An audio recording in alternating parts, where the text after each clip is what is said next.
আজি আমাৰ ৰাইজ আৰু আমাৰ বড়ো ছাত্ৰ সন্থা বড়ো নেশ্যনেল ষ্টুডেণ্টছ ইউনিয়ন আজি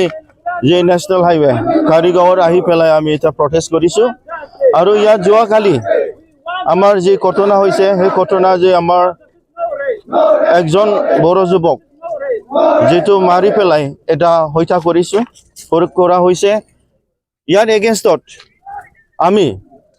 আজি সেই কাৰিগাঁৱৰ এই নেশ্যনেল হাইৱেটো বন্ধ কৰিছে আৰু ইয়াত আমি আজি এটা ডিমান্ড কৰিছে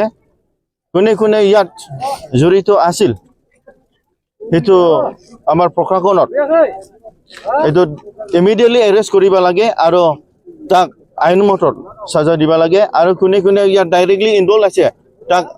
আমি প্ৰশাসনৰ ৰিকুৱেষ্ট কৰিছোঁ তাক ইমিডিয়েটলি এৰেষ্ট কৰি পেলাই তাক ফাঁচি দিব লাগে আৰু জাষ্টিছটো পাব লাগে আৰু তেতিয়ালৈ এই কালপিটো মানে প্ৰণত নাহে তেতিয়ালৈ আমাৰ প্ৰটেষ্ট আৰু আন্দোলনটো হৈ থাকিব আমি কালি ৰাতি 19 জন মানুহকে ধৰিছোঁ এইটো কালি ৰাতি পৰা ইনভেষ্টিগেশ্যন আৰম্ভ কৰিছোঁ এতিয়া আমাৰ ফালে পৰা আমি মানুহজনকে বুজাই আছোঁ কি এইটো পুলিচকে আইনমত